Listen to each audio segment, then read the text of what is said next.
मेरी चंद दिन पहले ना एक वीडियो वायरल हुई डेथ बेड थ्योरी के नाम से। अच्छा इंटरेस्टिंग सुनिए, उस थ्योरी में इतना इम्पैक्ट था कि वो शायद करोड़ों के पास गई। वो थ्योरी मुझे फीडबैक करोड़ों के पास से, कहां कहां दुनिया के किनारों से। अच्छा थ्योरी मैंने ली थी रॉबिन शर्मा की किताब से। मैंने देखा वो चीजें जो आसान है, अवामी है, नेचुरल है, वो ज्यादा क्लिक करती है। और जिंदगी में एक मेरा मशवरा है आप सबको, ओरिजिनल बनिए, आर्टिफिशियल ना बनिए। ट्रेनिंग में बताऊं, मतलब मैं अपने सीक्रेट्स खोलता हूं सर। जब भी आप आर्टिफिशियल बन के ट्रेनिंग देते हैं ना, स्लैंग अंग्रेजी बोली, काटी अंग्रेजी बोल के, हिप हॉप करा के निकल गए सर, कभी भी दिल में बात नहीं जाएगी। मैं ओरिजिनल हो जाता हूं। यकीन कीजिए, अपने काम से पहले पूरी नियत होती है, अल्लाह मियां जो मिलना है वो तो मिलना है, लेकिन मैं तुझसे चाहता हूं दी बेस्ट मेरा निकले, इसमें ओरिजिनल निकले कासिम हनीश, ओरिजिनल। और मैं अक्सर कहता हूं ट्रेनिंगों में कि मेरी फैमिली बैठ के सुने, वो कहेगा you are right.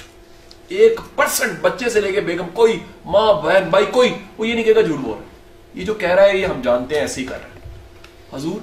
So number 1 original. और डेली की इंस्पिरेशन, रॉबिन शर्मा का फायदा ये आसान है, छोटे छोटे जुमले हैं, छोटे छोटे वाक्य।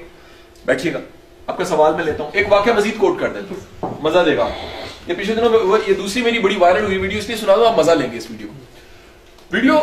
इसमें लेक्चर ये था मेरा कि ये क्लासरूम में सिर्फ 20 लोग बैठे हैं, हम लोग कश्मीरी सेब मंगवाते हैं, 20 सेब, सबको एक एक सेब दे देते हैं। बांटने वाले ने बांटे, ये गया ये गया ये गया, सेब सबके पास चले गए।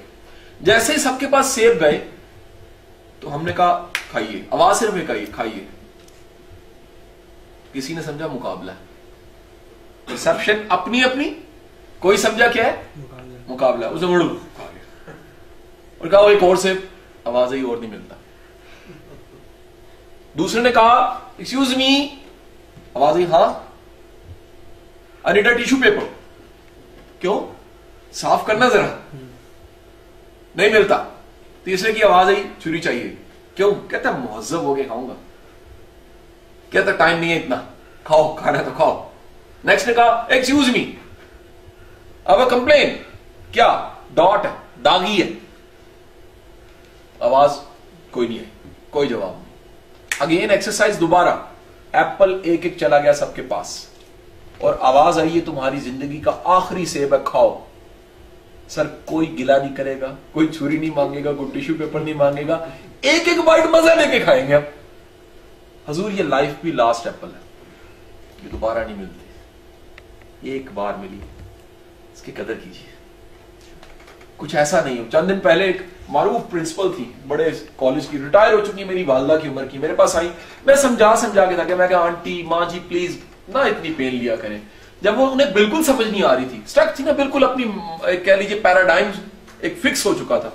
मैंने उन्हें कहा ओके आंटी मेरी बात सुने, चले ठीक है, टका के परेशान में और परेशान हो प्लीज, फिर वादा करें अगली जिंदगी में खुश रहना है। कहती अगली जिंदगी कौन सी? मैं कहा यही तो कह रहा हूं, दोबारा तो मिलनी कोई नहीं है, जब मिली एक है तो क्यों ना इसे सेलिब्रेट करें। 1 2 3 यस। ये चीज लाइफ ऐसी चलनी चाहिए, जिंदगी ऐसी चलनी चाहिए, ओके ना। और ये यस इसलिए हम करवाते हैं, वो पुराना नो मिटे जो बचपन से सुनते हैं, नो ना ना ना ना ना, आवाजें आती है ना, बकरे के पास ना जाना, ग्लास को हाथ ना लगाना, करंट को हाथ ना लगाना, फलाना काम ना करना। नो सुन सुन के जो छपा हुआ नो है वो हटे और वो बन जाए क्या? यस।